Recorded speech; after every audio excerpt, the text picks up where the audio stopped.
Welcome to Meet the Changemakers with me, Dr. Audrey Tang.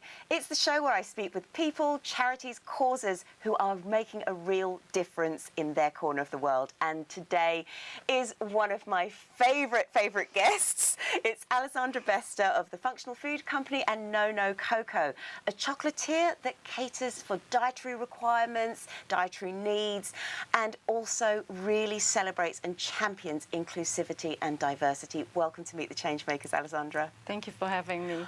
It's always a pleasure to chat with you. And right off the bat, I know you can see the chocolates here. We have a fabulous photograph of one of the summer boxes that is out right now. I will ask you about that later on. But first, we've got a great video of your son doing a little bit of the chocolate making. You started Nono Cocoa because of your son's diagnosis of autism. Can you tell me a little bit more about that, please? Well, I actually started making those chocolates because my son had a very complex oral underdevelopment and allergies, and he wasn't eating. And by the time we learned that his brain wasn't really connected with his oral function, he was really struggling, and I noticed that he was drawn into pretty things that look colorful and beautiful, and I thought, I'm going to look up what can I put into chocolate that's really small, super nutritious, that can replace a meal almost. I researched what NASA takes to space, and subsequently I have found natural ingredients that I can bind with cocoa butter, and that's kind of how Nono came about. And we call it Nono because he will say no to everything. and so because it had no dairy, no gluten, no nuts, no artificial ingredients or coloring, it just makes sense to call it Nono. And they are beautiful chocolates. I've ordered a box for my dad. You made a very special one because he's undergoing dialysis, so he had a renal diet. And it's delicious, it's beautiful, and it's so therapeutic as part of the work. Now, as a parent, you've had to learn a lot, not only about getting nutrition into your son's diet, but how have you been able to help your son also take ownership of his diagnosis? Because that's one of the hardest things that can happen. So my son is on the more severe side of the spectrum, and when I set off from a home kitchen and we started making chocolates, and I thought back then I was going to recruit single moms like me who were kind of unemployable because they had a very unpredictable schedule. My son got really involved, and he was only 10 years old, non-verbal, and really not. It never even occurred to me that somewhere in the future he may have a job because the prospects were quite dark for him. And so to watch him doing something that very much resembles what he's done, in terms of arts and crafts at school, I thought, if he can do, everyone else can do. And just to watch his posture and being a part of a team, and how proud he was that he was doing something meaningful, that was grown up, that, he was treated like everybody else in the team. Yes. And that kind of translated into then, the light bulb moment when I thought, okay, if he can do, imagine what others can do, right? And so when we started having all sorts of neurodiverse team members, it was incredible to see how they helped me understand what it felt like for my son on the first day. Because they put into words what they felt when they came into such an inclusive space where things were simpler and familiar to them, etc. But in terms of my son now, he's on one side blissfully unaware of his disability. At the same time, he's also learning, teaching me and teaching everyone else around us that he's not compromising on being anyone else and fitting in. And he lives his life in his own way, and it just makes you think, well, why can't everybody do that? It's so liberating. I was just going to say, as you were talking, I was thinking, we all need to live more authentically. We can learn something in actual fact. It's more about what we can learn about our own empowerment. I mean, that really leads me on to my next question, because do you think there is still a misunderstanding with the way that we manage and work alongside neurodiverse individuals? Yes, I think we assume that they are neurologically different from us and minority, therefore they should adapt, not us. Yes. And then the real success in life as a mother, as an employer, as a friend, colleague, the success I have with my team and with my son is that I understand him because I'm interested in him, because I'm getting to know him and all of them, because I ask them questions, because I am amending my neurotypical default approach to what team is, what the roles should be like, what should we call ourselves, from a place of habit, not from intentional place of, how can I make this work? And then when you learn that, you realize, why can we adapt this to all teams? Not just a neurodiverse team, but any team. When you start really focusing on the similarities, not on the differences, when you start delegating tasks based on people's very specific strength and interest and passion, then they never lose enthusiasm for work as well. I think every business can learn that from you.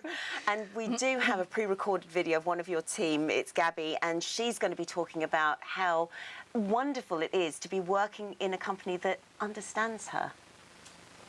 I had a bit of a lead up to that because I was misdiagnosed about twice. And it only took my ex-husband's mother to say, well, there's this amazing guy in Birmingham who can find out more information. So aged 30, just having had my second child, I was diagnosed in a private clinic in Birmingham. Can't remember his name actually, but he's a really nice guy. And I was diagnosed after about 2 or 3 sessions with Asperger's.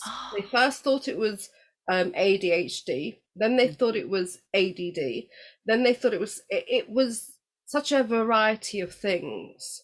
And I'm very good at hiding things. I'm very good about putting masking them. It's like putting makeup on and that's it, or coloring my hair different colors. Yes. I don't know what I'm going to be next week. I might be multicolored and yellow spots and whatever. Absolutely. And it's lovely that you can express yourself in Nono Cocoa. How do you enjoy that? Oh my God, she's the best thing that happened to me. She relates to me. We understand each other, and there's no taboo, there's no holding back. She just understands you, and she understands anybody who has a disability. I don't want to call it special needs. I think that should be wiped out of the dictionary. Agreed.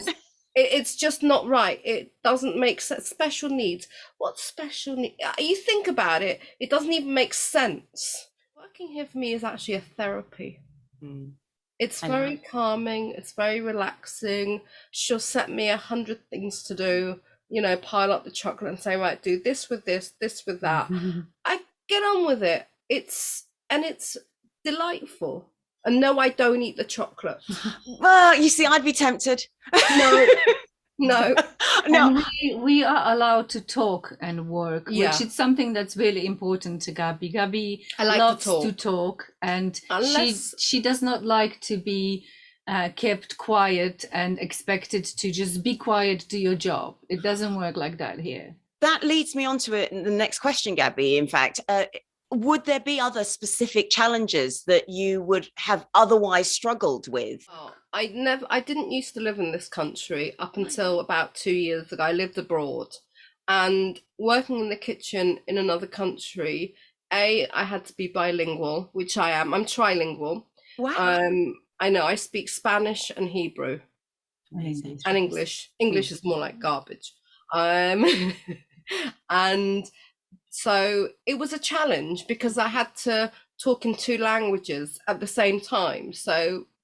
And I had to understand. But here, like being in another environment, I think there would have been too many challenges, even for me to tell you, because my lack of concentration was pretty crap. I had to listen to what they wanted. Like if they wanted something a little bit more challenging, I had to think, okay, how am I going to do that? They catered for everybody, you know, whether it be disability, whether it be a language barrier. But with me, I had quite a variety of things, and that's what made it challenging. I can't just go in to have an office job. That's not me. You know, I'm somebody who likes to be flexible and free. Here, I've got that option. Now, don't get me wrong, I do my work, but we have fun at work. Yeah, so I think the one thing that I will stress is that having someone like Gaby working for Team Nono, it's not that you give them all the freedom and no job gets done. It's nothing like that.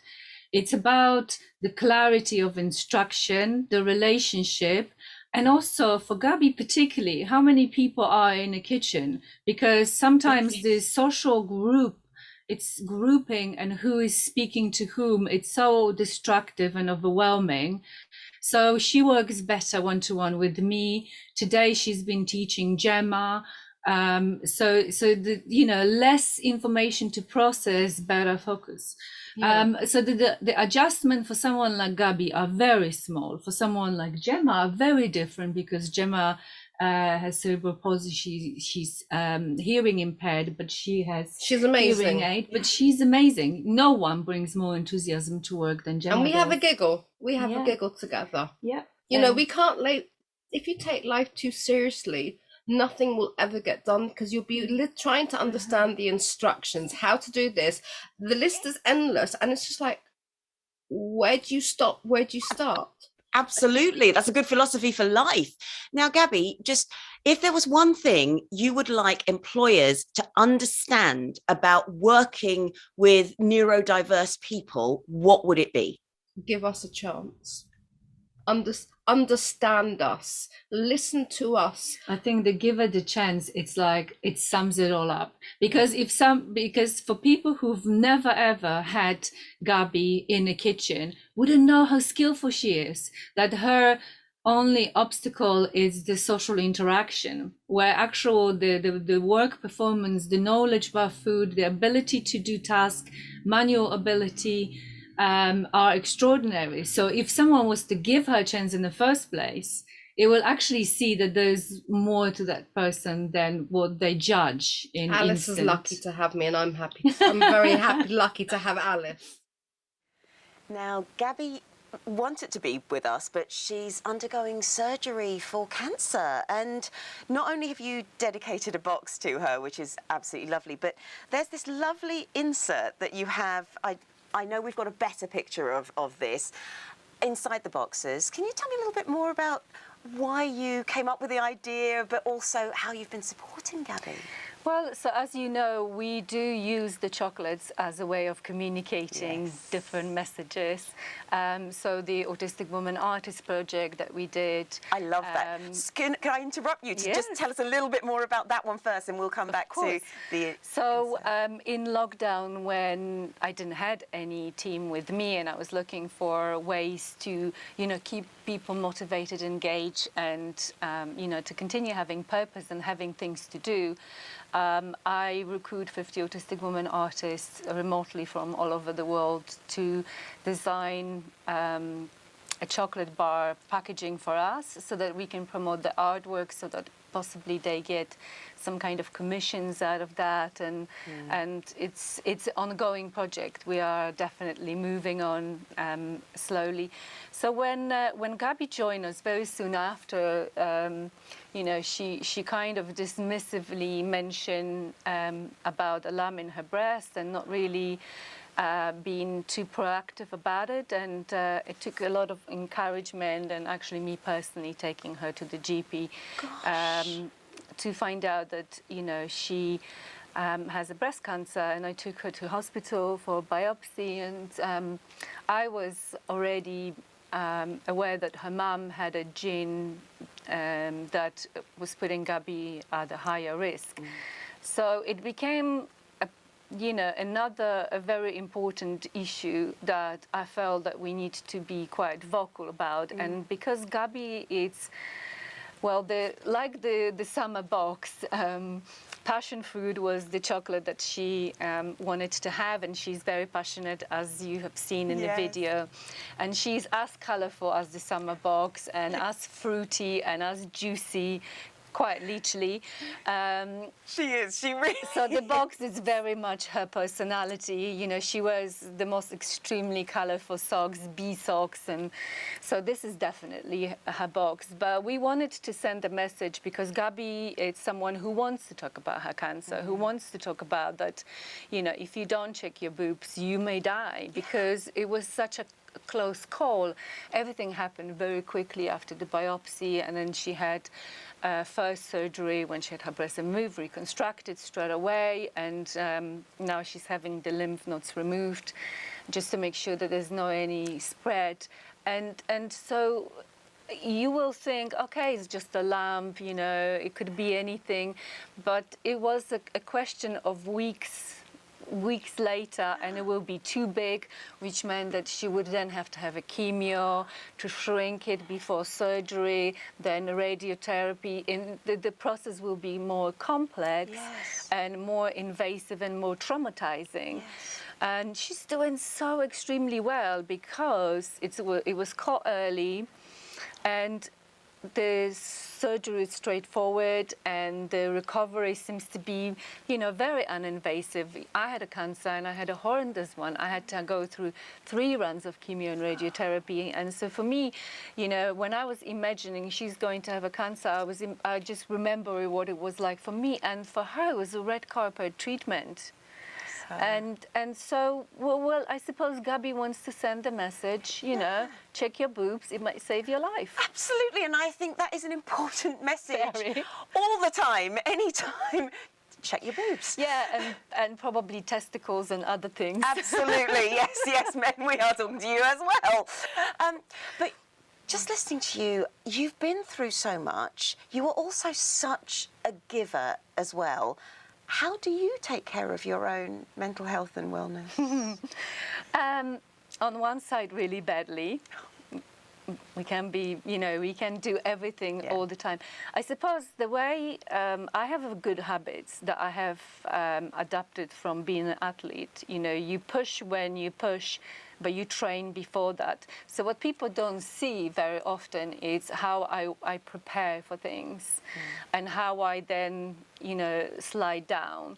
So one thing I've learned from my son is that the neurology, the nerve system doesn't like the shocks of binge work and then nothing. And so, for instance, I quite literally prepare for the Christmas season, which is the biggest, the busiest season for us, in the same way I used to prepare for marathon. You know, I will keep myself fit and gradually extend the hours I'm working, and being very disciplined with balancing work in the way that I do portion of it standing, portion sitting, that, you know, I do my social media while I'm doing something else. And so overall, it doesn't feel like work. But at the same time, I'm also really failing at looking after myself. And that's because I'm trying all sorts of different avenues. I'm stretching what for a lot of people seemed impossible. How can a single parent with such a severely disabled child can run a company, a team that requires so much support? You know, there is a price to pay. There's 4 burners on the cooker, and if there are 4 of them on, then you are not cooking something else. So the idea is not always focusing on doing things routinely, but kind of keep coming back and compromising and finding a way. But I feel that my son is also looking after me. Because there are times where his condition deteriorates, and I'm questioning how much I contribute to it, and sometimes it puts our life into pause, and that pause, it's definitely food for thought, because you realize that things were going in too big speed. And that he needed mum, and I needed to be away from everything else for him. And so kind of balance is restored. But if you listen to the No Limits podcast, you will see I am very straight up talkers. The podcast was something I started in lockdown as in talking to myself because no one else was around. So I was, taking expert advice with my own head live or recording like a, voice diary, questioning my sanity, questioning, is this a balance? Where does, what else can I do to adapt? But what I do, it's so integrated into my life that it does not feel like I have a work, therefore then I have to balance private life or other things, because I am living in a very authentic situation, so I don't have to compromise too much, so it's not as stressful. Yes. And I know we were saying before we went live that often people who have the lived experience know more about the conditions they're dealing with because you've done the research, you've done the work, you learn from your son, you learn from your team. And we do have a lovely video of your team at work. And tell me a little bit more about the things that they've been able to teach you. Well, where do I start? So much. First of all, what there have been, what having a neurodiverse member of team in a team does to everybody around. Everyone humbles down. Everyone start having sort of maternal, paternal instincts coming out. So a real team gets bonded in a very natural way. Someone comes in and it's maybe a little bit more vulnerable, like Gemma, and that rubs off on others who are then more likely to be vulnerable themselves or clowns or silly for her, and then it actually benefits them. Yes. And it becomes like this sort of social prescribing group therapy, and you find that, you look at them and you think they're looking after each other. They don't need me anymore. Which is sometimes the way that a leader needs to be. The best. Because it means that you've done your job. Yeah. It's absolutely wonderful. Being redundant, it's probably the best part, where you as an example, the way you treat the team members who have additional needs sets example for the other team members, and they all want to be like me, and then they take the same level of care, and it makes them feel so good because they tell me. From feeling, oh my gosh, she's so slow, I need to get on with my job, to, it was actually much better to slow down and help her, and then it felt good. And then at the end, we got the job done anyway. You know what, that seems to be a theme through what you've been saying. Sometimes we do rush ahead so much, and we do need to sometimes take that time to pause, reflect, stop, and maybe things will actually become a little bit clearer to solve the issues or whatever is going on. Yeah, and this kind of job where you decorate precisely very little chocolate, it really requires you to be relaxed. Yes. So we have this, habit that was very much, it came out from the team, especially from John early day, when the first 15 minutes of his shift, he had to get things off his chest. Otherwise, he couldn't stop talking, and that will distract him from work. So I said, okay, let's have 15 minutes of throw it, whatever is bothering you, at me. And then I realized that most of the neurodiverse members come in with luggage. So the session starts when we do something very quickly, which almost feels like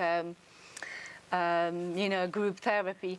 And then you realize they're becoming quieter and slower, and then the decorating comes in, and that kind of induces even more concentration and calmness, and the chocolate in itself become a therapeutic process. Yes, and I love that. I love the idea of either doing that, being able to get rid of it, sort of de-stress, as it were, lose the baggage.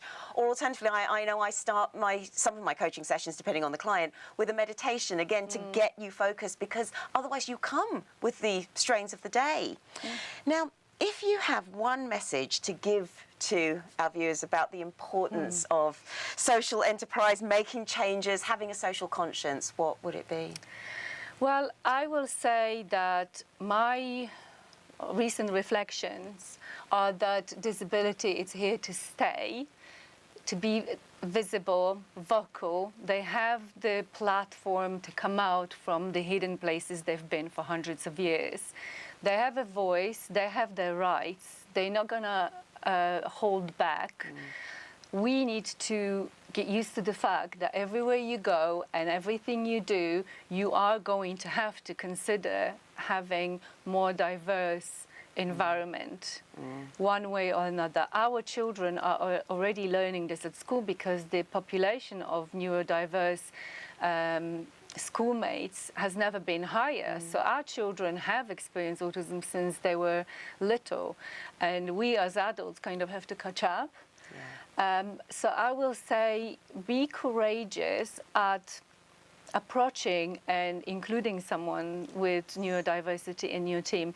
You will learn that you find so many new ways of doing what you've been doing by habit for so long, and it's going to actually inspire and refresh the team and bring some energy and enthusiasm, and you will never ever have a team member who comes to work with more energy and gratitude for just you letting them be there. Yeah, oh my goodness, it's always such a pleasure to chat with you. How do we find out more, or buy your chocolates, or listen to the podcast?